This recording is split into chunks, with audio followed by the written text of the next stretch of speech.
사도행전 네 번째 시간이고요. 우리 6장과 7장의 말씀을 함께 보도록 하겠습니다. 6장의 그 상황 설명이 먼저 나오는데요. 같이 1절 읽어보겠습니다.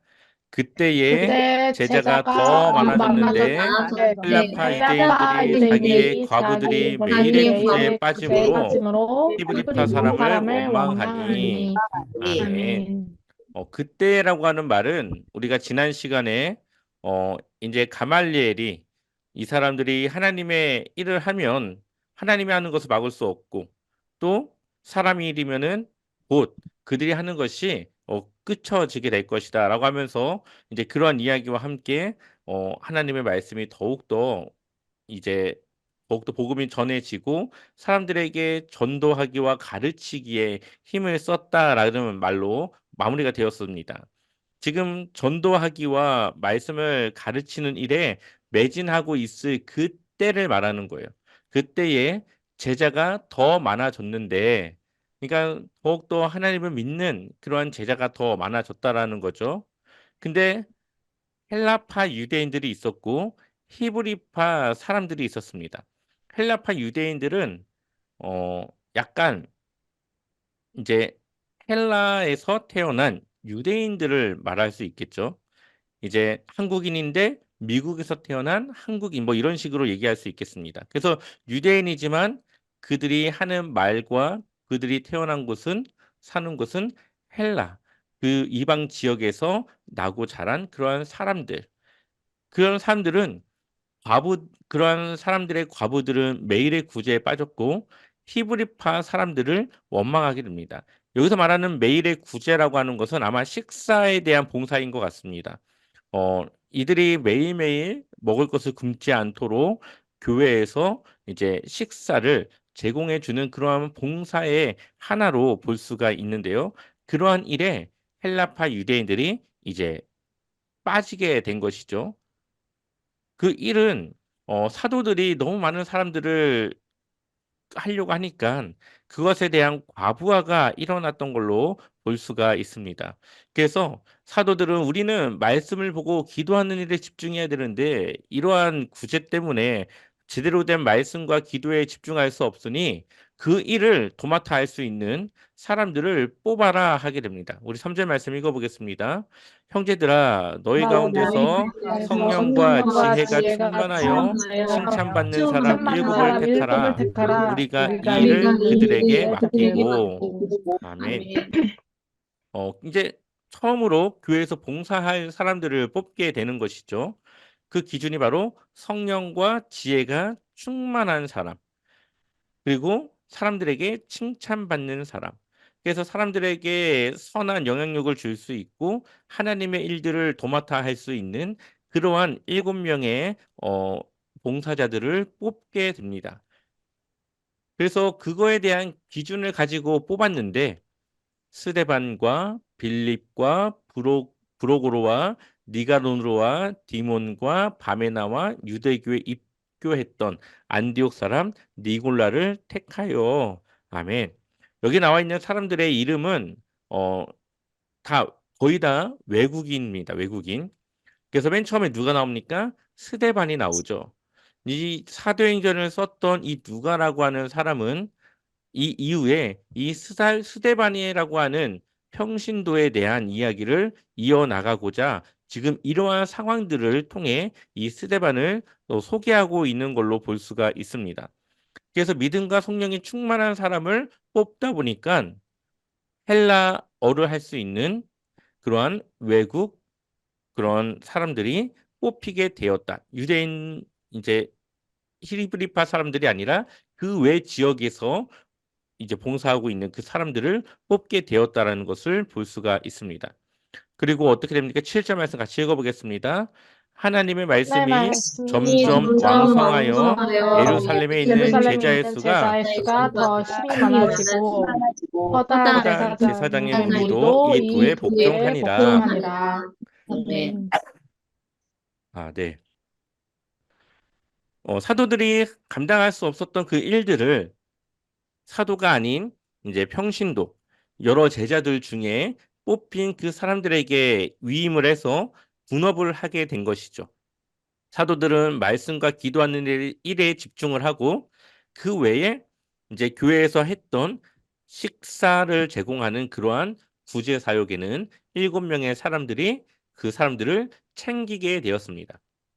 교회가 처음으로 평신도와 이 사역자 간에 이제 봉사의 그 영역을 나누게 된 것을 보게 되고 그 결과 하나님의 말씀이 점점 왕성하여졌다. 그러니까 교회가 점점 건강하게 잘 세워졌다라는 것을 우리에게 보여주고 있고요. 허다한 제사장의 무리도 이 도에 복종하니라. 더욱더 교회의 영향력이 커졌다라는 것을 보게 됩니다. 그리고 이제 누가는 이 사도행전을 통해서 스데반이라고 하는 사람에 집중을 하게 되는데요. 8절을 보니까 스데반은 어떤 사람입니까? 은혜와 권능이 충만하여 큰 기사와 표적을 민간에게 행하니 아멘. 자, 스데반은 사도입니까? 아니 그냥 평신도입니까? 평신 평신도죠. 그런데 그가 하는 일들을 보니까 거의 사도들이 하는 일들과 비슷한 일들을 하고 있어요. 큰 기사도 일으켰고 표적을 그냥 사람들에게 행하는 그러한 은혜와 권능을 그가 가지고 있었던 것을 보게 됩니다. 스데반은 식사를 위한 구제와 이 봉사를 위한 한 사람으로 뽑혔지만 그가 하는 그런 사역들은 교회 안에만 갇혀 있었던 것이 아니라 교회 밖에서도 그는 하나님의 일들을 행하는 일들을 했다라는 것을 보여주고 있습니다. 누가는 사도행전을 통해서 그때 당시에 많은 하나님을 믿는 예수님을 믿는 사람들이 바로 이러한 스데반을 모델로 해서 신앙생활을 해야 된다라는 것을 이야기하고 싶었던 것이겠죠. 그래서 스데반은 사도도 아니고 그냥 하나의 제자들 중에 한 명, 평신도였지만 그가 가진 은혜와 권능을 통하여 하나님의 성령의 능력을 통하여 하나님의 일들을 그가 감당했음을 이야기하고 있습니다. 그런데 스데반의 이러한 사역들을 또 누가 싫어했을까요? 그때 당시에 종교 지도자들이 그걸 싫어했겠죠. 자, 그래서 사람들과 이제 논쟁을 하게 됩니다. 그가 전하는 많은 말씀들과 하는 일들에 대한 논쟁을 벌이게 되는데, 자, 9절 말씀 읽어볼까요? 함께 읽겠습니다.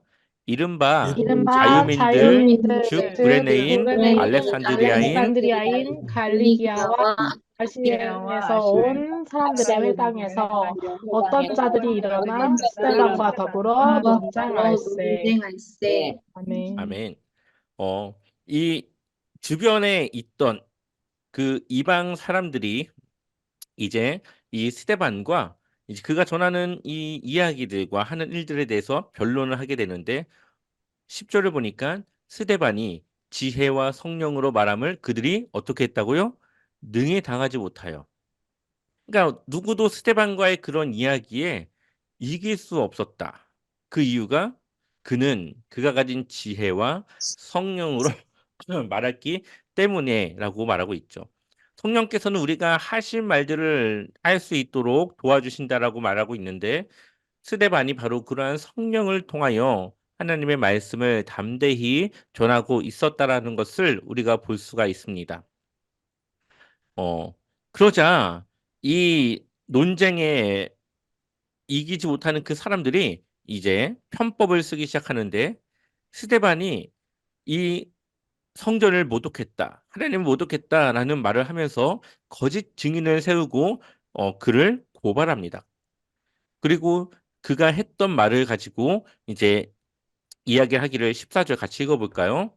그의 말에 그의 말에 이 이 나사렛 나사렛 예수가 예수가 이곳으로 이곳을 할고 또 모세가 우리에게 전하여 준 규례를 고치겠다 함은 우리가 들었노라 하거늘.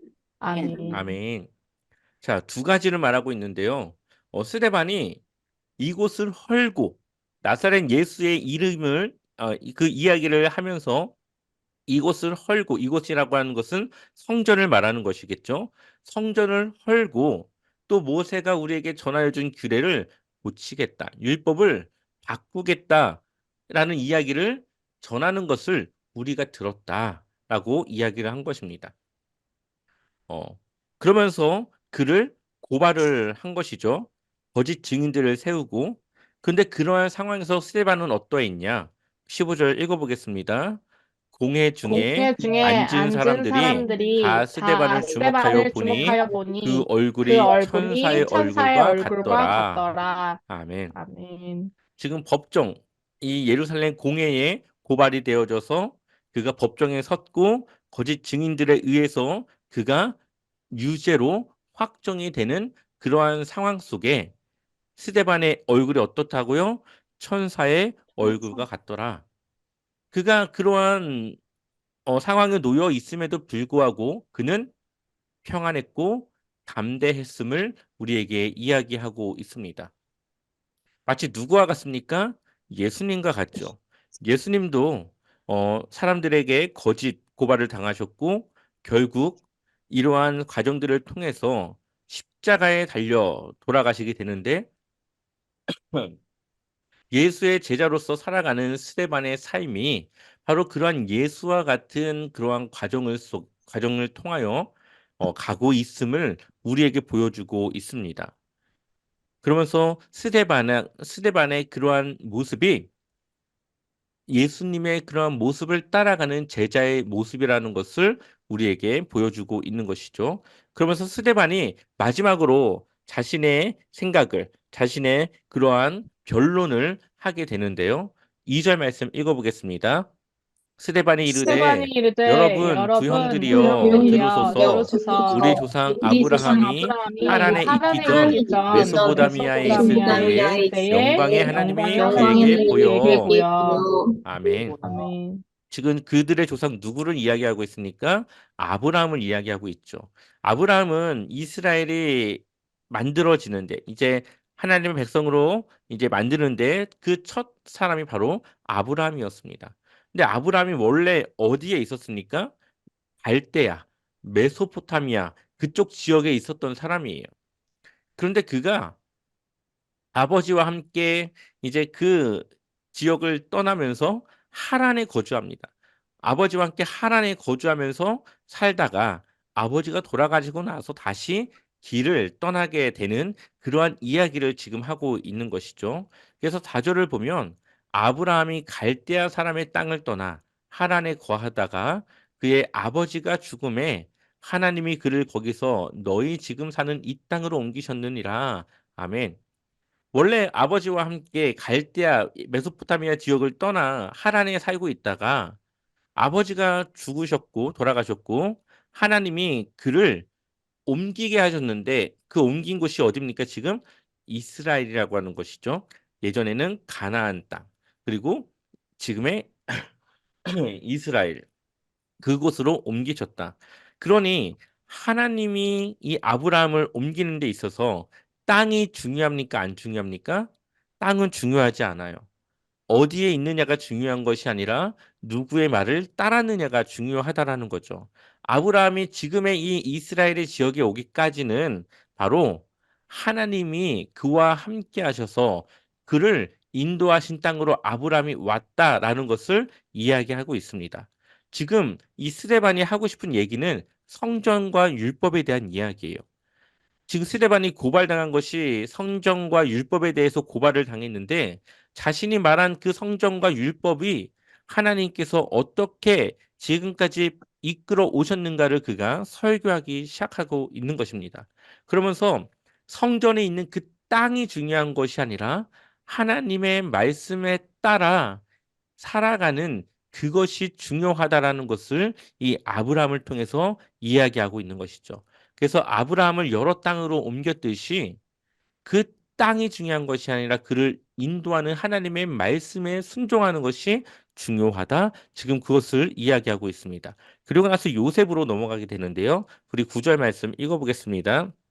여러 여러 조상이 조상이 요셉을 요셉을 시기하여 시기하여 애굽에 애굽에 팔았더니 팔았더니 하나님이 그와 하나님이 함께 그와 함께 계셔. 계셔. 아멘. 아멘. 자, 요셉은 어떤 사람입니까? 만약 요셉이 없었다면 지금의 이스라엘이라고 하는 민족이 어쩌면은 없을 수도 있었겠죠. 요셉이 애굽에 먼저 가서 그곳에서 자리를 잡고 있었기 때문에 그 요셉의 가족이 야곱의 가족이 이 애굽으로 이주 와서 살아갈 수 있었습니다. 근데 요셉이 애굽으로 온 이유가 바로 요셉의 형제들이 그를 시기했기 때문이었죠. 그래서 요셉을 시기해서 애굽에 팔았는데 누가 함께 계셨다고요? 그와 하나님이 요셉과 함께 계셨다. 그러니 지금 나를 고발하고 나를 법정에 세운 너희의 조상들이 요셉을 시기하고 그를 팔았는데 바로 너희는 그러한 후손의 자손으로서 예수 그리스도를 시기하고 그를 죽였다라는 그런 이야기와 함께 나아가고 있는 것입니다. 10절을 한번 같이 읽어보겠습니다. 그 모든 환난에서 건져내사 애굽 왕 바로 앞에서 은총과 지혜를 주심에 바로가 그를 애굽과 자기 온 집의 통치자로 세웠느니라. 아멘. 그러나 그 형제들은 그를 시기해서 애굽에 팔았지만 하나님은 그를 어떻게 했습니까? 애굽 왕 바로 앞에서 은총과 지혜를 주셔서 애굽과 자기 온 집의 통치자로 하나님은 그를 세우시죠. 그리고 나서 그 요셉을 통해서 아버지 야곱과 온 가족 75명의 사람들이 이 애굽으로 이주해서 살게 됩니다. 그러니 그들의 후손들이 그들의 조상들 지금 이 요셉을 이 법정에 세운 그 조상들의 그러한 모습, 그리고 그 조상들의 모습을 따라 지금 또한 똑같이 행하고 있는 그 사람들을 지금 지적하고 있는 것을 보게 됩니다. 그러면서 또다시 모세로 이야기가 넘어가는데요. 17절과 18절 읽어보겠습니다. 하나님이 하나님이 아브라함에게 약속하신 약속하신 때가 때가 가까움에 가까움에 이스라엘 이스라엘 백성이 백성이 애굽에서 애굽에서 번성하여 번성하여 많아졌더니 많아졌더니 요셉을 알지 요셉을 알지 못하는 새 못하는 새 임금이 임금이 애굽 왕 애굽 위에 왕 위에 오르매. 오르매. 아멘. 아멘. 자, 하나님이 아브라함에게 약속하신 때, 그러니까 이스라엘이라고 하는 민족을 이제 형성하는 그 때가 가까워졌고 애굽 땅에서 너무 많이 번성하게 되죠. 그리고 임금이 바뀌었는데 요셉을 알지 못하는 임금이 나오게 됩니다. 그러면서 이스라엘 백성들은 노예 생활을 시작하게 되죠. 그때에 이제 모세가 태어나게 되는데 어, 너무 많이 아이들이 태어나니까 2살 밑에 아이들은 다 죽이라는 명령이 떨어지게 됩니다. 그때에 모세가 태어난 지 얼마 되지 않았을 때에 그를 강에 이 바구니 안에 넣어서 띄어 보내는 일들을 이야기하고 있습니다. 그리고 이제 40세가 되었을 때에 그가 이제 그 형제 이스라엘 자손을 돌볼 생각이 납니다. 그래서 자신의 정체성이 이 이스라엘 사람인데 자기의 동족이 당하는 그러한 고통을 그가 보고 있을 수 없어서 이제 고통당하는 이 이스라엘 사람을 도와주려다가 애굽 사람을 죽이게 되죠. 그래서 그가 결국은 나중에 이제 어, 다른 곳으로 도망을 가게 됩니다. 그리고 그곳에서 40년 동안 지내다가 누굴 만납니까? 떨기나무 가운데서 이제 하나님을 만나게 됩니다. 그리고 나서 또 40년간 그가 했던 것은 이 이스라엘 사람들을 가나안 땅으로 인도하는 그러한 일들을 그가 했다라는 거죠. 그래서 여기서 모세를 통하여서 하나님께서 하셨던 그 일들에 대해서 말하고 있는데요. 36절 한번 읽어보겠습니다. 이 사람이 백성을 인도하여 나오게 하고 애굽과 홍해와 광야에서 광야에서 40년간 40년간 기사와 표적을 표적을 행하였느니라. 행하였느니라. 아멘. 모세를 통하여서 이스라엘 백성들이 애굽을 나와서 홍해를 건너고 광야 40년의 시간 동안에 여러 가지 하나님께서 모세를 통해 기사와 표적을 행하셨죠. 또 이 사람을 통해서 무엇을 했느냐? 37절 같이 읽어보겠습니다. 이스라엘 자손에 이스라엘 자손에 대하여 대하여 하나님이 너희 하나님이 형제 너희 형제 가운데서 가운데서 나와 같은 나와 선지자를 같은 세우리라 선지자를 하셨던 세우리라 자가 하셨던 곧 자가 곧 이 이 모세라. 모세라. 아멘. 또 하나님께서 한 선지자를 세우리라 한 사람이 바로 이 모세라고 말하고 있죠. 38절도 읽어보겠습니다.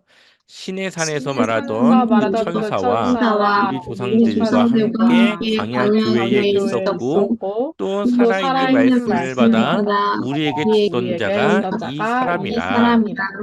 아멘. 아멘. 광야를 뭐라고 말하고 있습니까? 광야 교회로 말하고 있죠. 그리고 모세를 통해 하나님의 말씀을 받아 그 이스라엘 백성들에게 주었던 사람이라고 모세를 말하고 있습니다. 그러니 결국은 중요한 것은 사람이 아니라 하나님이라고 하는 것을 지금 말하고 있는 것이죠. 그리고 39절에 우리 조상들이 모세에게 복종하지 아니하고자 하여 거절하여 그 마음이 도리어 애굽으로 향하여. 그러니까 모세가 지금 굉장히 위대한 사람임에도 불구하고 그 이스라엘의 조상들은 어떻게 했습니까? 모세를 거절하고 복종하지 않았다. 지금 그 이야기를 하고 있죠. 그러면서 지금도 하나님의 복음을 전하는 나를 너희가 거절하고 있고 그렇게 힘들게 하고 있다. 또한 예수 그리스도 또한 그렇게 너희가 행하였다라는 것을 지금 이야기하고 있는 것입니다. 그들은 우상을 만들었고 그 앞에 제사함으로써 그것을 기뻐하였다. 그러니까 하나님 앞에 완전한 죄를 지은 것이죠. 하나님이 주신 율법을 그들이 어긴 것입니다. 42절 같이 읽어볼까요? 하나님이 하나님이 외면하사 외면하사 그들을 그들의 그 하늘의 하늘의 군대 섬기는 일에 벌어두셨으니 벌어두셨으니 이는 이는 선지자의 책에 선지자의 기록된 책에 바 기록된 바 이스라엘의 이스라엘 집이여 집이여 너희가 너희가 광야에서 광야에서 40년간 40년간 희생과 희생과 제물을 제물을 내게 드린 드린 일이 일이 있었느냐. 있었느냐. 아멘. 아멘. 그러니까 우상들에게는 그렇게 하면서 하나님께는 어떠한 제물도 드리지 않고 어떠한 일도 하지 않았던 이스라엘 조상들의 완악함과 그들의 범죄함을 이야기하고 있습니다. 지금 계속 성전에 관한 이야기를 이제 하기 위해서 스데반이 계속 그러한 이야기를 끌고 가고 있는 것입니다. 그러면서 여기서 이제 중요한 이야기들이 이제 나오기 시작하는데요. 44절 읽어보겠습니다. 광야에서 우리 광야에서 우리 조상들에게 조상들에게 증거의 증거의 장막이 장막이 있었으니 있었으니 이것은 이것은 모세에게 모세에게 말씀하신 이가 말씀하신 이가 명하사 명하사 그가 본 그 그가 본 그 양식대로 양식대로 만들게 하신 만들게 하신 것이라. 것이라. 아멘. 아멘. 자, 맨 처음에 하나님이 모세를 통해서 무엇을 주셨습니까? 성막을 주셨죠. 그것을 여기서 증거의 장막이라고 말하고 있고 모세를 통해서 그것을 보여주셨고 보여준 그대로 만들게 하십니다. 그리고 다윗을 통해서는 하나님의 처소 무엇입니까? 성전을 그에게 만들게 하죠. 그런데 이 성전이라고 하는 것이 하나님이 계시는 곳이 아니라 하나님의 이름을 두는 곳이라고 구약에서 말하고 있습니다. 하나님의 이름을 둔다고 하는 것은 실제로 하나님이 그 안에 계신 건 아니지만 그와 같은 역할, 그와 같은 장소로 이 성전을 사용하는 그런 의미를 말하고 있다라고 볼 수가 있죠. 그러니 성막에서 성전으로 그리고 광야의 교회에서 성막으로 이렇게 바뀌어가는 이 성전의 변천사를 스데반이 이야기를 하고 있습니다. 그리고 솔로몬을 통해서 그 성전을 지었죠. 다윗이 아니라 다윗을 통해서 성전을 짓고자 하는 마음을 주셨고 솔로몬을 통해서 그 집을 성전을 짓게 됩니다. 그러면서 솔로몬이 하나님께 기도하기를 이것은 하나님이 계시기 너무 작습니다라면서 온 세상이 하나님의 집인데 어찌 여기에 하나님을 담을 수 있습니까라는 그러한 기도를 드렸던 것을 보게 됩니다. 자, 49절 같이 읽어보겠습니다. 주께서 주께서 이르시되 이르시되 하늘은 나는 나의 보좌요 땅은 나요 나의 땅은 나의 발등상이니 발등상이니 너희가 너희가 나를 위하여 나를 무슨 집을 위하여 무슨 집을 짓겠으며 나의 짓겠으며 나의 안식할 안식할 처소가 처소가 어디냐. 어디냐. 아멘. 그러니까 이 성전이라고 하는 곳은 하나님의 집이 아니라 하나님의 이름을 두는 하나님이 그냥 그곳에 계신 것과 같은 그러한 역할을 하는 곳이라는 것을 의미한다라는 것을 말하는 거예요. 이 세상 모든 것이 하나님의 집이고 하나님이 거하시는 곳인데 어찌 그 작은 이 성전에 하나님을 둘 수 있겠느냐라고 하면서 말씀을 하시는 것이죠. 그러면서 51절을 보니까 목이 곧고 마음과 귀에 할례를 받지 못한 사람들아 지금 스데반을 고발한 사람들에 대해서 말하는 것이죠. 너희도 너희 조상과 같이 항상 성령을 거스르는 도다. 아멘.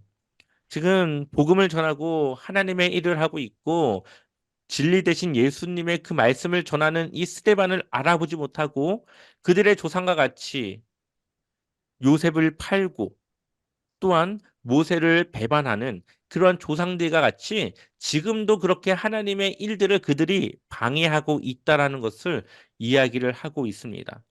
지금 스데반이 말한 성경과 율법은 잘못된 것이 아니라 그것이 곧 하나님의 말씀이고 하나님의 뜻인데 그것을 알아보지 못하고 그것을 도리어 그를 처단하는 범죄의 유죄의 수단으로 사용하는 그들의 그러한 잘못된 모습들을 말씀하고 있는 것이죠. 그러자 그들의 마음이 어떻대요? 마음에 찔려 그를 향하여 이를 갈거늘. 그러니까 자신들의 이 말을 듣고 너무나도 다 옳은 말이니까 그것에 대해서 반박할 곳이 없으니까 결국은 그들의 감정을 주체하지 못하게 됩니다. 자, 55절 같이 읽어보겠습니다. 스데반이 스데반이 성령 성령 충만하여 충만하여 하늘을 하늘을 우러러 우러러 주목하여 주목하여 하나님의 하나님의 영광과 영광과 및 및 예수께서 하나님 우편에 예수께서 서신 하나님 것을 서신 것을 보고 보고 아멘. 아멘. 스데반이 성령이 충만한 상태에서 하늘을 보니까 하늘의 영광 그리고 예수께서 하나님 우편에 서신 것을 그가 보았다. 그것은 곧 그의 죽음이 임박해 왔다라는 것을 이제 우리에게 보여주고 있습니다. 그러면서 사람들이 그에게 큰 소리를 지르고 길을 막고 그에게 달려들어서 성 밖으로 내치고 그러니까 성 안에서는 거룩한 곳이니까 성 밖으로 그를 데리고 나가서 그를 돌로 치게 되는 것이죠. 자, 58절 말씀 읽어볼까요? 58절 같이 읽어보겠습니다. 성 성 밖으로 밖으로 내치고 내치고 돌로 돌로 칠새 칠때 증인들이 옷을 벗어 벗어 사울이라 하는 하는 청년의 발 앞에 두니라. 아멘. 여기서 말하는 사울이라고 하는 청년이 누구일까요? 바로 바울이죠. 이 바울은 이 유대인 안에서는 굉장히 유망한 앞으로 앞으로 이 유대교를 이끌어 나갈 지도자가 될 만한 그러한 아주 유망한 청년이었습니다. 그리고 이 사람들이 청년의 발 앞에 옷을 벗었다고 하는 것은 그 모든 책임이 바로 이 사울이라고 하는 사람에게 있다라는 것을 이제 이야기를 하는 것입니다. 그리고 성 밖으로 스데반을 가지고 데리고 나갔죠. 예수님이 십자가에서 달려 돌아가실 때에 예수님이 십자가를 지신 곳은 예루살렘 성 안이 아니라 성 밖에서 십자가에서 십자가를 지셨습니다. 이 스데반의 이러한 과정들이 예수님의 그런 죽음을 오버랩하고 있는 아주 비슷한 유사한 흐름으로 가고 있다라는 것을 지금 누가는 이야기를 하고 있습니다. 그러면서 누가는 이 스데반을 통하여 믿는 그리스도인의 모델은 이 스데반과 같이 하나님의 말씀을 위하여 헌신하고 희생할 수 있는 그러한 모습을 우리에게 가져야 됨을 이야기를 하고 있는 것이죠. 우리 한번 59절과 60절 같이 읽어보겠습니다. 그들이 돌로 그들이 돌로 스데반을 치니 스데반을 치니 스데반이 부르짖어 이르되 주 주 예수여 내 예수여 영혼을 영 받으시옵소서 하고 받으시옵소서 하고 무릎을 꿇고 크게 불러 이르되 이르되 여 주여 이 이 죄를 죄를 그들에게 돌리지 그들에게 돌리지 마옵소서 마옵소서 이 말을 이 말을 하고 하고 아니라 자니라. 아멘. 아멘. 스데반이 지금 돌에 맞는 것이 부당합니까? 정당합니까? 부당하죠. 아무런 잘못도 하지 않았지만 결국 그가 유죄를 받았고 스데반이 돌에 맞아 이제 죽는 그러한 상황에 놓여지게 됩니다. 근데 스데반이 그 순간에 성령 충만한 그 순간에 두 가지를 하나님께 기도하는데요. 첫 번째는 내 영혼을 받으시옵소서. 끝까지 하나님의 그 은혜를 구하고 있고요. 두 번째는 이 죄를 그들에게 돌리지 마옵소서. 예수님의 기도와 같이 마지막에 이 죄를 그들에게 돌리지 마옵소서 하고 자니라. 결국 그가 생명을 잃었다는 것이죠. 하지만 부활할 것이기 때문에 그가 죽었다 하지 않고 잔다라고 표현을 하고 있습니다. 스데반은 예수님과 같이 억울한 그런 상황에서도 자신의 억울함을 말하는 것이 아니라 하나님께 은혜를 구하고 이 죄를 그들에게 돌리지 말라고 하면서 그들을 용서해 달라고 기도하는 것을 보게 됩니다. 어, 이러한 예수님과 같은 모습으로 살아가는 스데반은 초대교회 당시에 많은 성도들의 모델이 되어줬고 누가 또한 이러한 신앙의 본을 우리가 따라가야 됨을 이야기를 하고 있습니다. 사도가 아니었지만 사도들의 부족하지 않은 그러한 삶을 살았던 이 스데반을 우리는 기억하고 우리가 평신도니까 이 정도만 하면 되지 이러한 생각이 아니라 우리는 평신도고 목회자를 떠나서 하나님의 일을 하는 하나님의 백성이고 하나님의 자녀로서 우리는 하나님을 위해 우리가 할 수 있는 일들을 해야 된다라는 것을 우리는 기억해야 된다라는 거죠. 그래서 내 그런 일에 제한을 두는 것이 아니라 하나님을 위한 그 일에 우리가 앞장서고 헌신해야 된다. 이러한 것을 우리에게 전해주고 있습니다. 네. 그래서 우리가 정말 주님을 믿는 그런 제자로서 늘 주님 앞에 늘 헌신하며 살아갈 수 있는 그런 멋진 제자와 함께 성도님들 되시길 소망합니다.